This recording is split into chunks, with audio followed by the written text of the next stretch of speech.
Hi everyone, it is noon, so we'll get started to respect everybody's time. Hello and thank you all for joining us today for our Parenting During COVID-19 lecture series. I am Georgia Weston, Executive Director of Creative Healing for Youth in Pain, or as we like to call it, CHYP. We are a nonprofit for youth with chronic pain and their parents, providing exposure to creative healing experiences and social support online to reduce common healthcare barriers like cost and location. We know not everyone has insurance or transportation or equal access to pediatric pain clinics. That's why we provide these resources online. We also know that healing doesn't have to just take place in a hospital or a doctor's office. You can help yourself feel better in your own home. And creative healing means different things to different people, but it's all about finding joy in activities that assist with your healing process. For some people, this means art, music, yoga, cooking, walking the dog, whatever makes you feel good, because we know these techniques can help reduce an overactive nervous system and increase functioning. And as I mentioned earlier, the social support component is something that we are so passionate about because many of these kids and their parents are suffering in isolation. So instead of just giving them statistics about all the other people out there with chronic pain, let's introduce them to each other, letting them connect and support one another from a peer perspective. Again, this is for parents and kids because healing is a family effort. It's a family effort, and that's what CHIP is all about, and all online so anyone can participate. Thank you for joining us today. We have a great presentation lined up, followed by a Q&A afterwards. Once we go to share the screen, your view may change depending on your settings in your Zoom.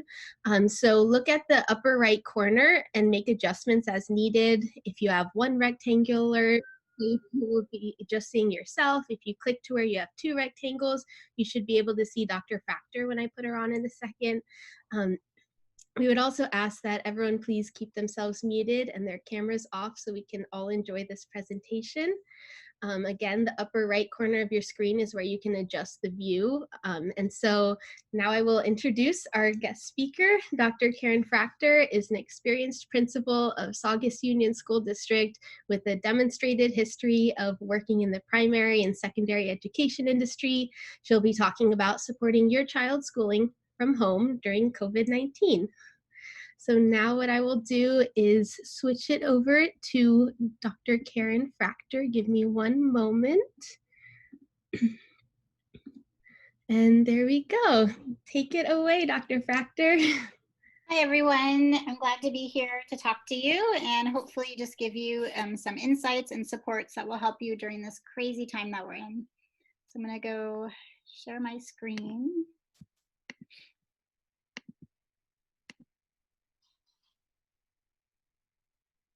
Okay, so how to do school at home during COVID-19. I know we've all been kind of thrown into this, both, school districts and schools as well as families. And so we're slowly working out the kinks, but hopefully today I can give you some ideas and strategies that can help you not only during schooling during COVID-19, but even moving forward in how to support your children at home. So that's me, and I'm happy that I have this opportunity to talk to you because you are the ones who are really helping your kids during this crisis the most. And the school districts are really working to figure out ways that we can support you in this process. So if you see me talking to myself this week, mind your business. I'm having a parent-teacher conference, and I felt like this so many times because you have both hats. I've been teaching for a while, and now I'm a principal, and I still struggle. I have an 8 and a 10-year-old, and I apparently don't know anything. And so I struggle with this a lot because we're all juggling both hats right now, being a parent and as well as being a teacher. So hopefully by the end of this session, you will be an expert at setting your children up for success at home, surviving school with your children at home, and then I have just some quick ideas on how you can encourage reading at home. So one of the most important things that I tell my families is make sure that you put on your oxygen mask first. You are the one who's really supporting your child through this. And it's really important for you as a parent or guardian to make sure that we're taking care of ourselves and you're taking care of yourself first so that we can help our kids through this. So self-care is so important.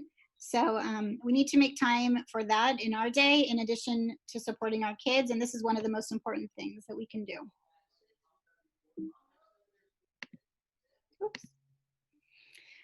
So some quick little strategies, and I believe we'll attach the presentation so you'll have the links to this, but just some quick breathing routines is a great routine that you can do as a family. I have 2 suggestions. They're quick 2 minutes, at least once a day. It's a great habit to get into with your children, no matter what age they are. If they're older, they can do it on their own. But this really sets the tone for the work that they're going to do, especially before they're about to start their schoolwork. I highly suggest kind of getting into a routine of relaxation and deep breathing. And again, this is just a suggestion, but it does work. Okay, so let's know about what the experts say overall with working with kids. We need to expect that our kids are going to surprise us and that they're going to be kids. I know there's times where we've been watching the news and my children will make pretty profound, reflections, and then they'll, be fighting and kicking each other the next 2 minutes. So we have to know that kids are going to be kids, and even though there's times when we expect that they're going to, really handle something maturely, and 2 minutes later they cannot, and they can be kids again. So I think if we know that going into it, we'll be less surprised and not as frustrated. And we are going to get frustrated. I'm sure you guys can think of times in the last 3 days when you've been very frustrated. I've been pulling my hair out trying to get my kids just to complete their work. They're totally capable, but they definitely give me a hard time, and it's frustrating, especially when I know they can do it. And so there are times when I've kind of used a stern voice, and my 8 kids don't like that. But what I make sure that I always do is apologize. The reality is we're going to get frustrated. It's a very stressful time. But always make sure that we apologize. I think that goes a long way with kids when they see that we are vulnerable also.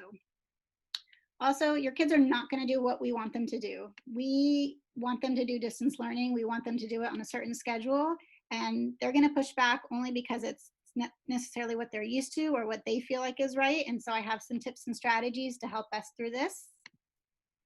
And also, the number one thing that our kids are going to really communicate how they're feeling through different behaviors. And every kid is different, no matter what age they are. Boys and girls, they handle this differently. But a lot of how they're feeling, especially with all the emotions going on with COVID-19 right now, there's a lot that they're processing, and that's going to come out through behavior. And in the school system, we understand that, and so we put some behavior strategies in place, and I'm going to share some of that with you. And if you want information from where I got these resources, that will be on the presentation. Anytime that you're frustrated, the first thing we always suggest is try hugging first. It's so quick to get to maybe use a stern voice or lash out, but really just try hugging them first, because a lot of times, a lot of that tension that we feel or that frustration really goes away after that initial hug. And then you're able to talk to your child in a calmer way, and they're able to be more receptive as well. Keep moving our bodies. I know my teachers have put in PE lessons. We make sure we go out on walks, bike rides. It's so important to get our kids moving as much as possible. They are not used to being in home as much as we have been in home. So find ways that you as a family can move our bodies together. And the kids love that because it's extra time with you as well. Laughter equals success. Make sure that you find times during the day to find the humor in situations and laugh as much as possible. Watch things that are funny, read things that are funny. It really helps lighten the stress that's going on, and is proven to have positive effects for both children and adults. And as adults, we need to let go of our expectations sometimes. We expect a lot of our children, and we know that they can do more than possibly they're showing right now. But as I mentioned before, a lot of behaviors come out in what students are thinking. And so we need to make sure that we kind of let go of what we think our kids need to be doing right now and just kind of meet them halfway. Predictability is key, and our kids crave structure. During the school day, there's a lot of structure that they're used to. And now at home, we need to figure out ways to bring that structure back for them because it's predictable. So I have some strategies for that. Okay, so setting up for success at home. Time is all we have, right? It's something that we can control. I know we all live by a schedule. I have my Google Calendar. I have reminders on my phone. We all have different ways. Some of you may have family calendars that are, those big whiteboards. But either way, all of us live by a schedule. You know, typically we would have a school start time and a school end time. We would have recess and lunchtime, and the kids know exactly when that is. So we need to bring that back for them, because our children are so used to running on a schedule, no matter if they're in elementary school, middle school, or high school. And during this time at home and doing the work at home, and we're looking this maybe long term, so I'm really trying to get into that routine of creating a schedule for them at home and sticking to it. A lot of times my kids will fight me on our schedule, but I think 2 weeks into it, they kind of know we start our day at 9 o'clock, and that's just what it is. But I think finding that schedule for kids actually puts their mind at ease, and it brings back that predictability that we talked about earlier. So it's just about organizing the time in a way that works for them. Now, schedules. Our kids, during the school day, there's a strict schedule, whether they're going to different classrooms, subjecting is. And so, as we said, our kids are really craving structure. So there's different schedules that you can create. The best thing to do is create a schedule with your children. Everyone is different, and also know that we have to be flexible with our schedule, in the sense of, if your child is having a rough day, as adults we all have rough days, that maybe that schedule may not work for that day. So while I said predictability is key, it's also important to be in tune with your child and know that that day might not go as you had thought it would. So kids need breaks. So some samples of school schedules are as follows. You can have breakfast, you can do one subject area, go outside for a break, another subject area, eat lunch, or do another break in another subject area. Depending on your child, you're gonna know how long they can sustain attention and how long they can work. Some kids need more motivation. They need a break after, doing a certain number of problems. And definitely I would tackle the most difficult, the one that they're avoiding the most, that subject area, perhaps if it's math, really try to work that in initially, so they're not, worrying about their whole day trying to get that done. Try to get that done first, but provide a lot of encouragement and a lot of breaks in between. Or you can, if they can sustain longer attention, really trying to get those two, maybe one subject area that they love and another subject area that they're not so keen on, and trying to get those completed and then working on a break. So finding a schedule that works best for your child, and developing this with them. You all know your children best. You're their best experts and their first teacher. So finding a schedule that works for them will definitely improve how they approach distance learning. And what we know works. So we know motivation, definitely yelling at our kids saying, you need to do this, otherwise you're going to lose your iPad time, does not work for our kids. They need motivation. They need encouragement as much as possible. So as you see them doing what you would expect them to be doing, they came and sat down, they didn't give you an argument for the first 10 minutes, give them tons of encouragement for that. A lot of verbal praise. They want acknowledgement from us. They're often used to getting that from their teacher. So the constant encouragement is really helpful. Visual schedules, if you typed in visual schedules on Google, you will get so many for all different age groups, for all different students. But a schedule that students can see and they know what is coming next is really important. And I'm going to talk about that and the why behind that in a little bit. But having a schedule for the whole day where a kid can see, they can even check off what's been completed, has been proven to be really effective for many, many students. So, surviving school with your children at home. Now, we know that it is really hard for them to go from learning with their peers, learning with a teacher that they know, engaging in discussions with their class, engaging in routines is really hard. So here are some strategies that as teachers we use to really support our kids and help them through this. So try to avoid assuming that expectations are understood. Make sure that we spell what we want them to do, whether it's regarding distance learning, whether it's regarding reading a book or anything at home. Just really make sure that they know what the expectations are. Don't be vague in your language, be very clear and concise. Because if kids don't know what to do or they're unsure, they're more likely to misbehave or do what you don't want them to do, and then that creates frustration amongst you both. So avoid that, but instead really embrace the environment. Really let them know it's time for distance learning, and priming them for that, and also removing distractions like toys and screens, making sure that they have a nice workspace, providing a snack, having a designated place to work, And again, going back to those scheduled breaks and those schedules, that really sets students up for success. It helps you survive working with them, and it helps them survive. So making sure that we really set this place like this is your learning space, and we're going to work with you and support you so that you have the space to learn. Another thing we want to avoid is calling things out from a distance. So make sure that we get their attention first when we're talking to them, and we're going to give them direction, or we're going to sit down and work with them for distance learning. Make sure they're actually paying attention to what you're saying. If they're distracted, you're just not going to be successful. And again, that leads to frustration for you and frustration for your child or children. So rather than just calling things out, assuming they're hearing it, really embrace making expectations clear, present the information verbally, visually. Sometimes, you might need to type it in or text it to them if they're older. Definitely having that visual schedule or some kind of schedule placing in front of them. A to-do list is great. I know I feel really good as an adult when I can check things off my list that I've completed. Well, kids and children and students are the same exact way. So making those expectations clear, first you're going to do math, and then you can have your break. And showing them on a schedule is really, really helpful.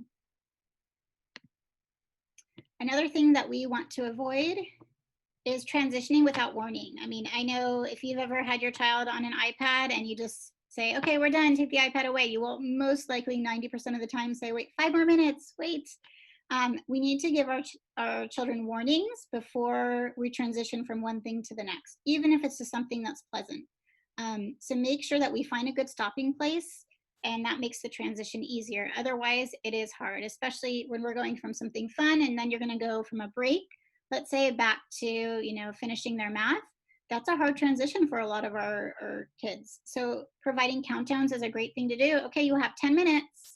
Okay, you have 5 minutes. Now you have 2 minutes. That priming is so important. I know I appreciate that as an adult. Kids really do well with priming. If we just say, you need to put the iPad down right now, even if you just say you have 2 minutes, typically that's not enough. They do a lot of priming, and that countdown really sets them up for success. So by the time you get that 2 minutes, the timer goes off. I do use timers with my children. I just use my iPhone. That's really helpful. So make sure that you prime them and count down, and that transition is a lot easier. And again, you avoid that frustration level and the battle between school and home. Another thing that we want to avoid is asking too many questions and giving lots of directions at once. When working with my child on Google Classroom and we're trying to figure it out together, I might ask them a ton of things, and then they look at me with a blank stare as if I have no idea what I'm talking about. So those are the times when I really need to remind myself that if I give them a ton of things to do, the likelihood that they're going to hear me or do what I'm asking is very slim to none.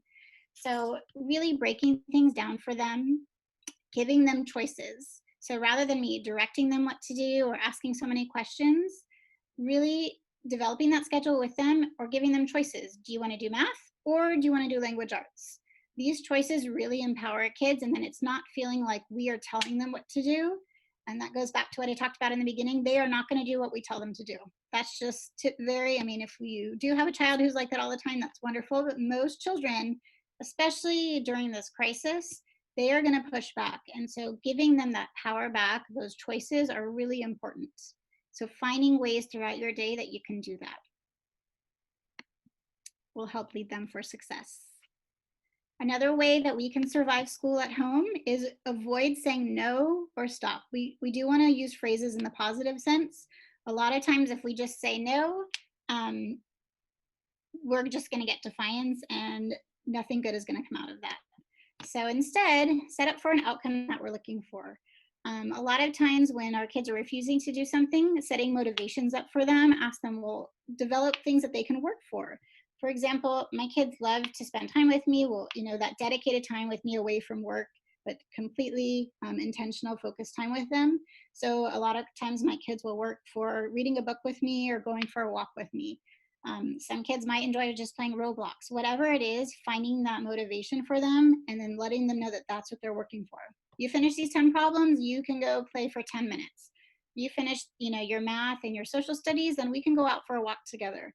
So it's not always about tangible things like earning prizes, but thinking about talking to them and finding out what really motivates them and using that to help them get their work done rather than just telling them no or stop, but turning it around into the positive.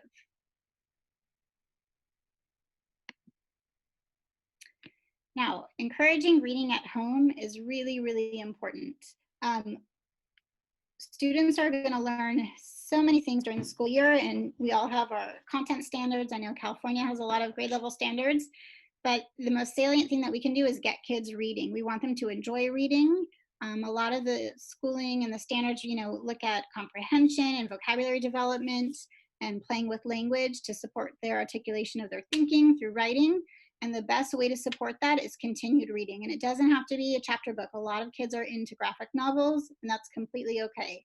I know kids are reading magazines or reading articles online. As long as they're reading and encouraging that is really going to continue that learning. And I know a lot of us are worried about, when school stopped in March through June and how that might have affected their progress in that particular grade level. But honestly, most of the standards were covered by the end of March or pretty much April. And the best thing that we have encouraged our families and students to do is to continue reading. So here are some strategies to support that. Reading with your kids. I know for the younger kids, even in middle school, kids love to read together. I know when I taught middle school, I would read aloud to my kids and they loved it. So finding books that you can enjoy with your children. I do a chapter book and I read to my kids every night. I have 2 kids that we read together. It's a nice way for you guys to talk about the characters, nice quality time together, and it makes it enjoyable. And for kids who struggle with reading, it allows them to experience language and vocabulary development in a way that maybe they wouldn't have access to because they're not at that reading level yet, or they haven't ventured into that genre. So definitely reading with your kids is a great strategy. Also, setting up a virtual book club with a friend is another great thing to do to get kids excited about reading. Perhaps they don't want to read with you, but they may want to read with a friend or a couple friends. I know some of our kids are on Facebook Messenger. They could FaceTime. They can use Marco Polo. So there's so many different ways that kids can engage in literature and get excited about reading with their peers. And as an adult or a parent, you can help support that by setting that up. Messaging the other parent to talk about finding a book together. The public library, I know where we are in Los Angeles, you can get books for free online. You just go to the public library website. If you don't have a library card, then you can sign up online and you can check out online books for free. You can also get audiobooks for free with the Libby app. It's Libby, if you just go to the App Store, it's Libby, and that's a great resource to books that you may not otherwise, because I know some of our bookstores are still closed. And it goes back to choices. Also, don't tell our kids what to read, because again, if we tell them what to do, they're going to push back and not do it. So really providing choices and say, okay, I'd like you to read today. Here are 3 choices. I'd like you to pick one. And working with them, you know your children best, finding out what motivates them and allowing them to choose what they want to read. The next thing is a dedicated time to read each and every day. And it goes back to routines. The more routines and structure we put in place, the more successful our children are going to be. And as an adult, I get it. I'm working from home. It's hard to maintain that structure and that semblance of, organized part of the day for our kids. But as much as possible, if we can dedicate that time to reading and build that into our schedule with our kids, I think that will promote and encourage them to just get in that habit of reading, which we know will help them. And I think even avoiding that summer slide that people talk about, reading as much as possible, even when school gets out in June, continuing those parts of the day, those habits are really, really important.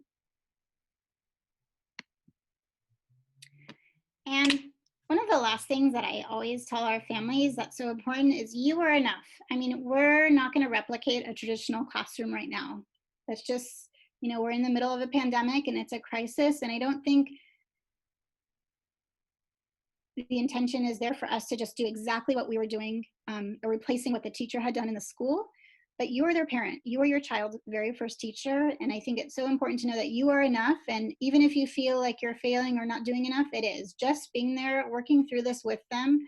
And as much as possible, that quality time with them, reading with them, struggling through figuring out all the technology components of the school.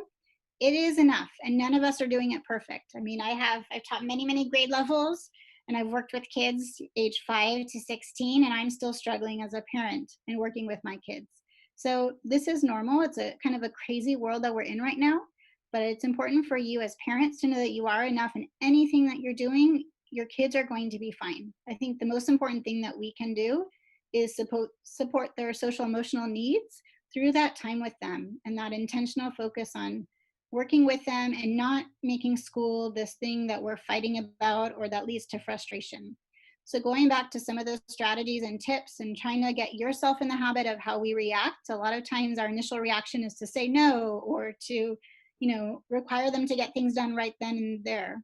But thinking about, it's not worth it. It's not worth the fight. And most likely, if you are in a state of frustration or your child's in a state of frustration, then the learning is not going to happen anyways. So really trying to put it at ease and working together and building a sense of, that it's okay. We're not looking for perfection. We want kids to continue their learning and doing the best that we can, but know that you are enough, and that time together is really important. So try to, as much as possible, make it positive. And it's important that they're home with you right now. There's so much going on, but if our kids are home with you right now, that's the best place for them to be. And anything that we can do, I know all administrators and all teachers, no matter what school system you're in, are willing to support our families through this. We feel we want to do so much more than we probably can right now, but please reach out to them. I know they would be happy to work with you and with any questions you have. And every situation is different. Every family is struggling with different things, but definitely reach out to your child's teacher or the administrator, and we will find ways to support you.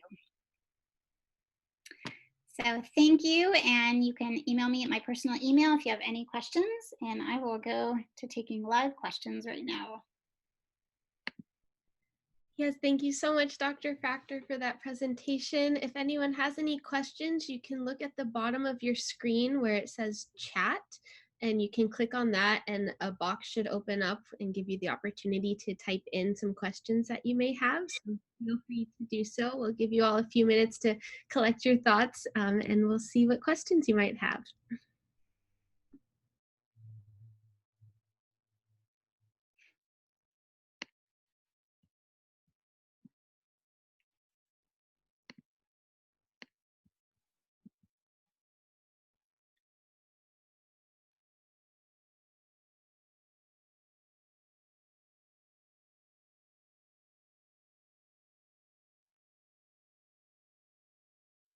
So one question is how to organize when you have several children. So many of you probably have children in different grade levels and different school systems, possibly, middle and high schoolers. I think finding that dedicated time in those schedules, if they need support in different areas from you, making sure that your schedules, their specific schedules, and like they're both not doing math at the same time so that you're not pulled in two directions. So as you create your schedules with your kids, making sure that you have dedicated time with each child, focused on their area of need and where they might need that extra encouragement or support. So creating those schedules, that's where creating that schedule is really important.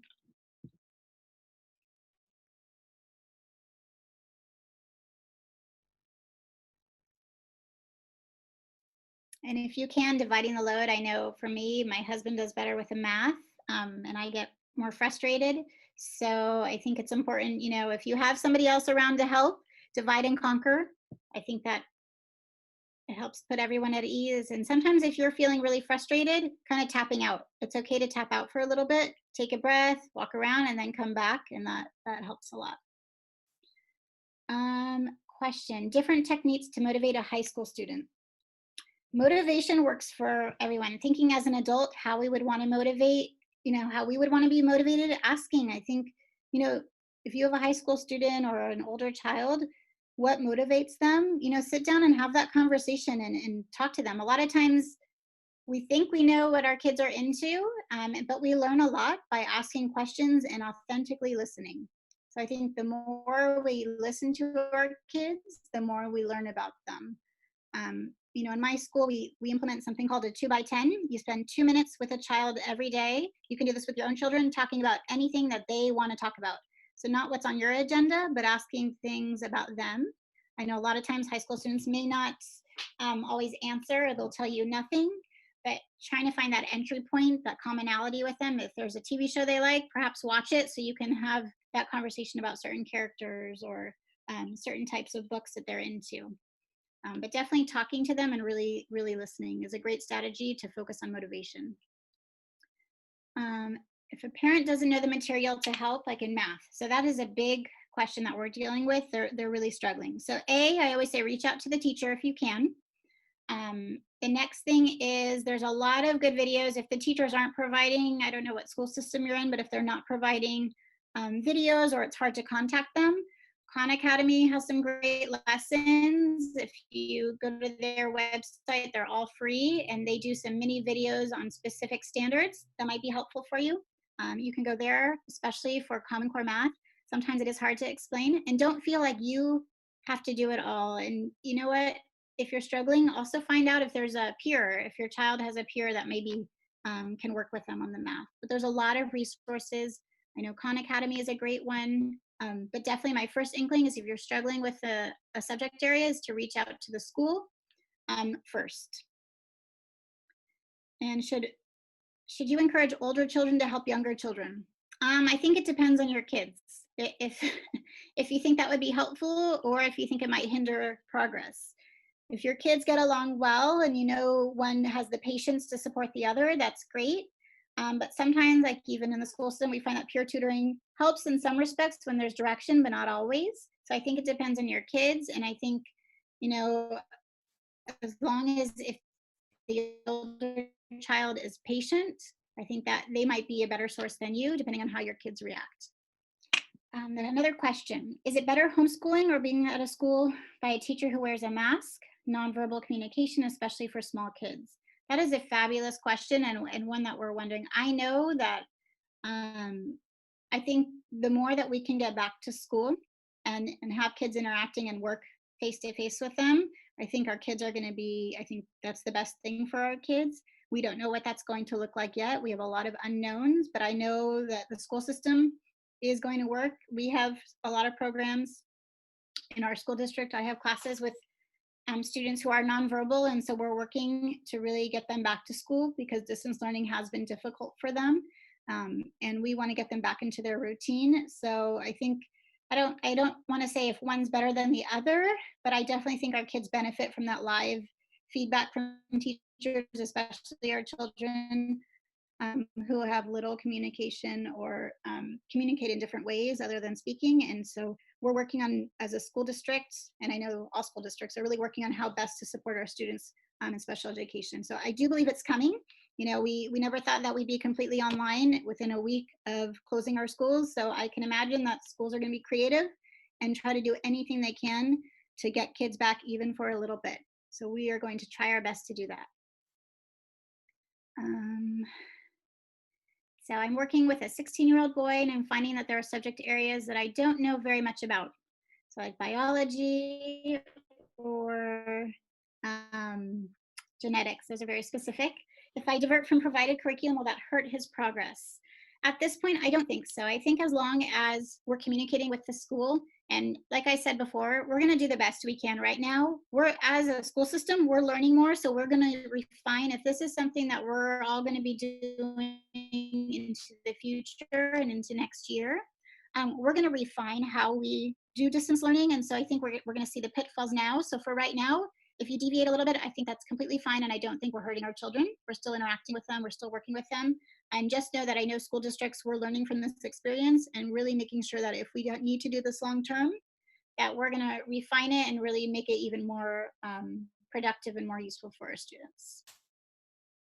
And definitely if it's more pleasant and more comfortable, then I would, for right now, I would say you can deviate a little bit. I think that's okay. Read to-do list, tips for an 8th grader in severe pain who's reluctant to keep a checklist that we can see. So just want us to assume he's doing the work, and actually I think he is. So is your question about ideas for to-do lists with children who don't necessarily want to share their to-do lists?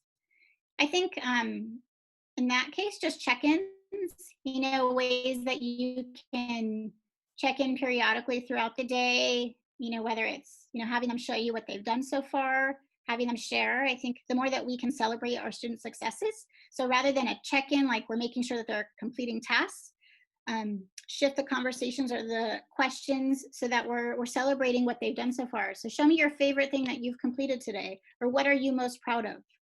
So the more that we celebrate the work that they're doing, rather than it seems like a big brother trying to catch them not completing a list or checklist. So I think that would be a good idea, just shifting that conversation.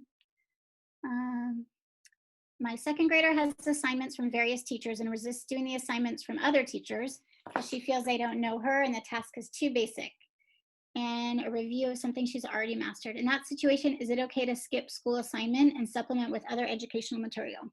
So here's what I'm going to tell you. I'm in the same boat with my second grader. There's a lot of phonics lessons that he already knows. So what I do is I make sure I look ahead at the lessons. If I know that it's something that he knows or he can read the words to me, I don't have him do a task that would be just literally doing the task to complete it. That's not the point of schooling. And in the school setting, the teacher would typically adjust per student, right? So we have our lessons that we give our kids, but then we know certain kids need to exceed the standard, they're already met the standard, and we want to have them go deeper. That's a little harder to do right now. We're working on ways to do that. So I would suggest, that's where you would be involved in looking ahead. If they already can master that lesson, I would say it's okay to skip it. We don't want them to get frustrated and bored on doing something that they don't want to do, because that's just going to turn them off from school. So I think, when we have students that are that specific task is meaningless to them, they already know it. But I definitely encourage you to look ahead, because sometimes my kids will tell me, oh, I already know this. And it really was like an application of a skill. And I really did want them to be writing it. It wasn't just a rote, like a level 1 depth of knowledge where it was just very basic. If it really encourages them to apply their skills, I think that's important. So I would just go ahead and look at the lessons. But if it's really, they're not going to benefit from it, they already know it, I would say skip it. It's worth it to just have them be happy. Otherwise, they're going to avoid coming back to that Google Classroom. Both of our children are transitioning schools. Our son is going from elementary to middle, and daughter is going from middle school to high school. What suggestions do you have to prepare them for these big changes, both curriculum-wise and social-wise? So that's a great question. It's a hard time, I think, for kids to transition. One thing that I think might help is reaching out to peers who are also going through that and having them talk to each other and finding out what are they excited about and what are they anxious about. And then using the internet, going online with the resources that the schools or the districts are providing, and maybe they could research, well, these are things I have questions about. Maybe they can find out their questions by researching. Definitely reaching out to the administrator to see if there's students that they can contact. Maybe there's a student body that would be willing to talk to them, or do, I know our school is going to be doing some virtual welcomes via Zoom for new families. So reaching out to the school to see if there's any other kids that they can talk to. But I think for those transitions, finding out what students are nervous about, but also what they're excited about, and seeing if we can alleviate those nerves by finding out some information for them through research or reaching out to the school.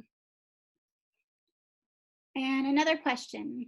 Other than summer school, my high school kid will be totally without any structure or schedule, completely immersed in her iPad. Do you have any ideas on how to set up a schedule that prevents total brain rot? Yes, I think we're all kind of going to go through that. Projects. My suggestion is finding these passion projects. So it's something totally that's driven by the kids. There's so many things, so many needs out in the community. Perhaps they, with a neighbor or, a peer online, can finding out how they can reach out and support things going on in the community, and having a project that requires them to do some research, to reach out to people. Helping their community is always good. So I think finding things that are interesting to them and having them dive deeper into that. If they're more hands-on, having them create something that they're going to build by the end of summer. So definitely finding some kind of passion projects so that they're not on the iPad all day. I think that's what we want to avoid, especially because they're on the computer all day for learning. So any ways that you can divert their attention through things that they're interested in. Kids love to spend time with us, even if they say they don't. They really do that quality time. Games, finding game time. So creating in your schedule time for the family to be together as part of the schedule, I think is important also. And getting outside, having that as part of your schedule, going for a walk at night. I never would have thought that I would have ever done that with my family if you asked me 6 months ago, but we do it most nights, and I think that quality time is important. Any other questions? Are there any questions I skipped? I'm looking.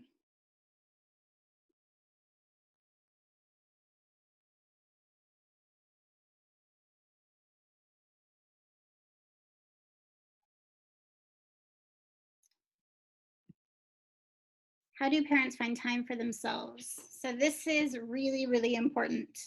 And that's where that schedule comes in. I think, we have to take care of ourselves as parents and not get bogged down by the work we have to do, and the work that you're doing with your children. So finding things are, if your time is a little more flexible now, I don't know, we're all in different circumstances, but definitely carving out time for something that you want to do. For me, I get up early and I go for a walk every single morning, and I never used to do that when I was in my regular schedule. But that has really helped me because it's my time to think.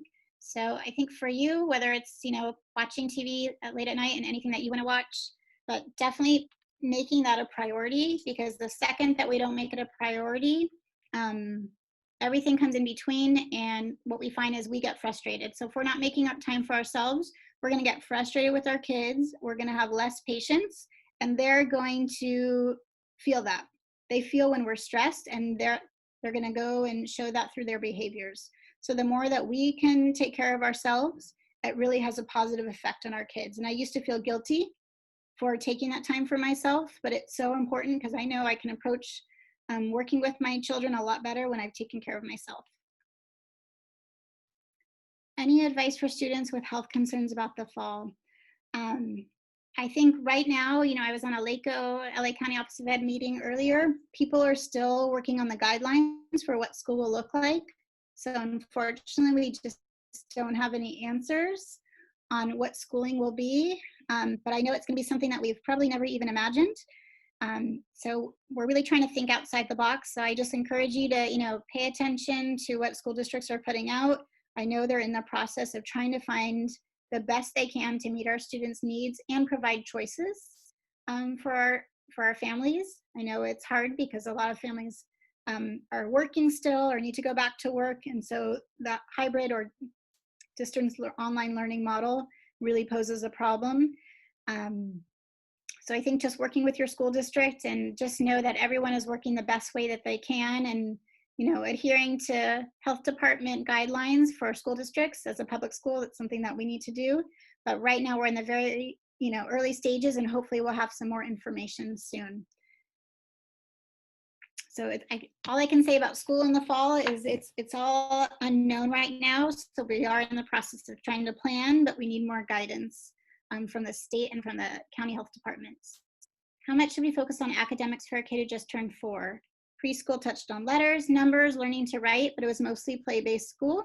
It's hard to find a balance since young kids just want to play. Yes, so a lot of things that kids learn at that age is that interaction of socialization. So the more that we can be that playmate for them, so I would encourage you to play with them, draw with them. Anything tactile is really important. The less time that they have in front of a screen, there's some great programs out there, some great apps, but there's only so long that a 4-year-old should be sitting in front of a learning program. So the more that you can kind of be that, as exhausting as that is, the more that you can be that playmate for them so they can practice those negotiating skills and those interactions with peers.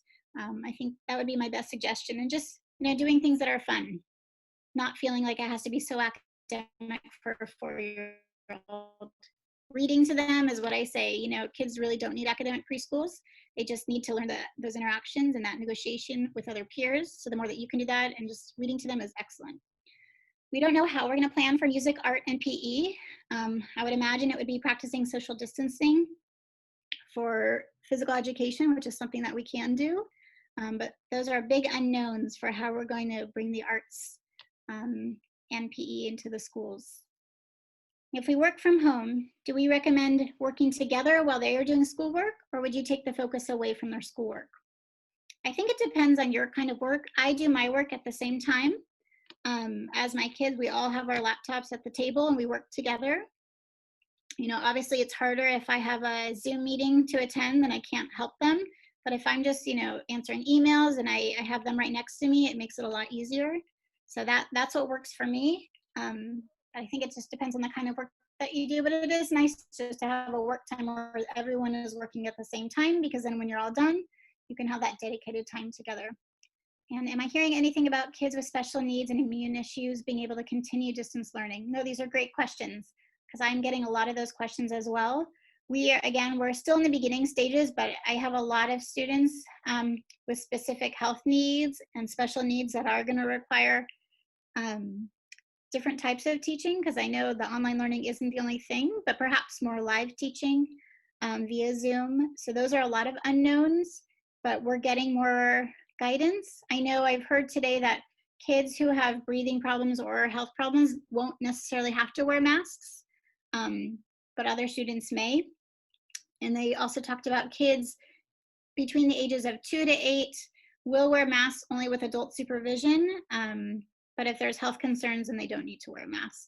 But I think they're going to articulate those guidelines a little bit more specific for us as the weeks go on.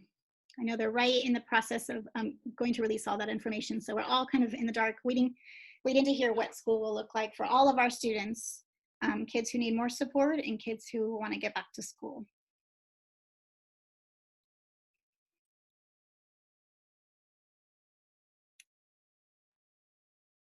So hopefully in the next 2 weeks, we'll have a lot of answers to some of these questions that I'm not able to answer right now.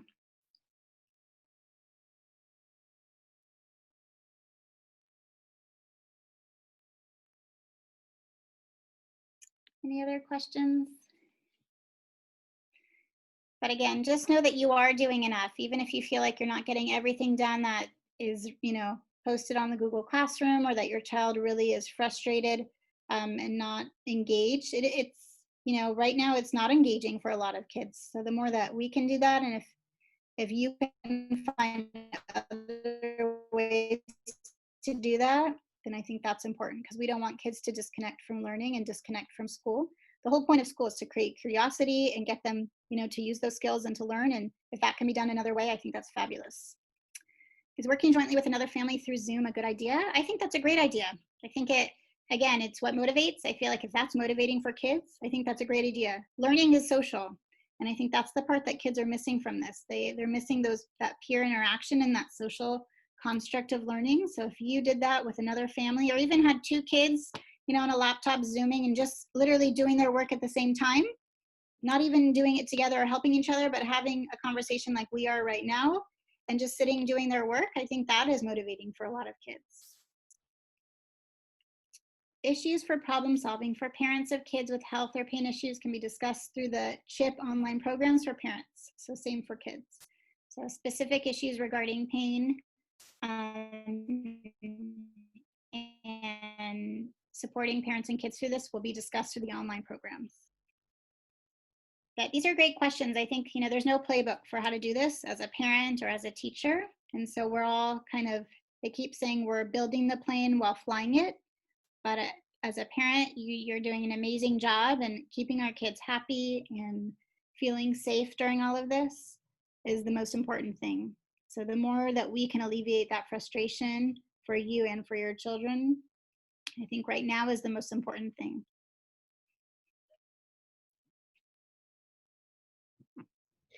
Are there any final questions as we wrap up?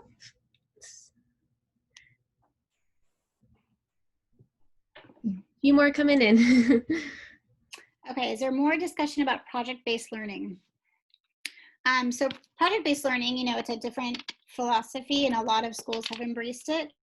So I think depending on where we go, that might be, you know, if a particular school or classroom teacher is focused on that, I think it's a great way to go. And, you know, I know for us, we're really looking at the products that our students created. You know, in the traditional public school, we've done things, you know, the same way for a lot of times. And I think the positive thing about this COVID closure has forced us to think differently about what our students produce, that it's not necessarily just about taking an assessment on paper or online, and that finding creative ways to show their knowledge and their thinking through videos, through projects, So I think a lot of aspects of project-based learning are going to come out as a positive through this. So really having students demonstrate their knowledge in multiple ways as opposed to a paper and pencil or an online test. So I think that's exciting. And I've heard a lot of great conversations from my staff and from my school district about, you know, being exposed to so many new ways that our kids can show their learning and get them excited. The whole point about learning is to be excited and engaged. And I think a lot of the new tools that we have can help engage them. And in Israel, they are suggesting for the workforce to go to work 4 days and then take 10 days off in a rotation. So work Monday through Thursday and then go back 10 days later on Monday. Any thoughts of anything like this for school? I know we're not taking anything off the table. I know they're brainstorming all these different ways. We really need to think outside of the box rather than try to fit, you know, what works for the health department within our traditional sense of schooling. So I'm hoping that, you know, some kind of schedule, perhaps like that, any way that we can get our kids back as much as possible, I think is going to be important, even if it's for a short time. So that's a great strategy. And, you know, I know they're looking at everything. They have a lot of people on a task force, at least in Southern California, working together to brainstorm these different ideas. So it'll be interesting to see. And I'm sure school districts will learn from each other and, you know, we'll refine as we go. But definitely feel comfortable voicing your opinions and your, you know, your ideas to school board, to your local school board or your head of school. It's important for them to hear your voice and to understand that there's different ideas out. You know, definitely having ideas or suggestions is helpful. So the more that you can voice that, it gives different people a different perspective on what our families are thinking. How can we negotiate with teachers who pile on homework? That's where that communication with the teacher, I think a lot of times our teachers are trying to find that idea of too little work and too much work. They're trying to find that happy medium, and for every child it is different. Every child's in a different circumstance right now at home. So working closely with the teacher and communicating, I think that's where we make those accommodations specific to the students. And we don't need a 504 or an IEP to make those accommodations. I think, you know, we want to do what's best for kids, and during this time especially, communicating with the teacher and finding out, well, what, you know, if my child can demonstrate their understanding in 6 problems, why do they have to do 12? Well, I think that's a great, you know, we would have a student just do 6 if that's, you know, or just the evens or just the odds. So talking with a child's teacher and having that communication to create a plan that works for your child. Because in the school setting, we do that on the fly. You know, as teachers, you know, on the spot, we know when a child can demonstrate their knowledge in less problems, and we can see their level of frustration. So, you know, right now, you're going to be that advocate and reach out to that teacher and find a system that works for you. And it may require some accommodations, which I know most teachers are more than willing to do right now, especially because we have a hold harmless agreement for the state of California. So no child, it's not just about that grade, it's really about learning and feedback. So teachers are wanting to give feedback on how students are progressing. So it's not about doing something just for the grade, but we're doing it with more of a focus on learning.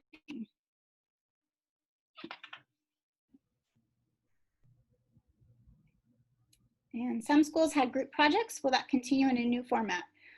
Probably. I think we're learning a lot about Zoom and ways to interact and work together when we can't necessarily meet in person. So I'm hoping that we can have our kids interact. I know different school districts, we're just an elementary school, so we have different policies regarding you know, kids using Google Hangouts together. It needs to be facilitated by a teacher.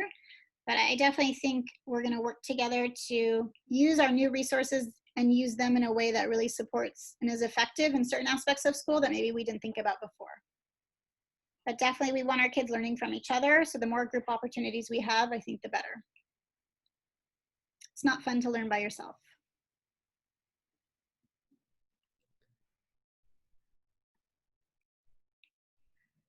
Thank you so much, Dr. Fractor, for that informative presentation. I know we're all experiencing new issues, so it's nice to have this opportunity to learn about ways to support our children. And thank you all for joining us today and participating in the Q&A and just being open to this experience. Our next presentation will be on Friday, and that will be led by Dr. Carin Nielsen. She's a virologist and professor of clinical pediatrics at UCLA Children's Hospital. She'll be discussing COVID-19 in children and what we know to date. Please feel free to contact me with any questions, follow us on social media, and check out our website, mychip.org.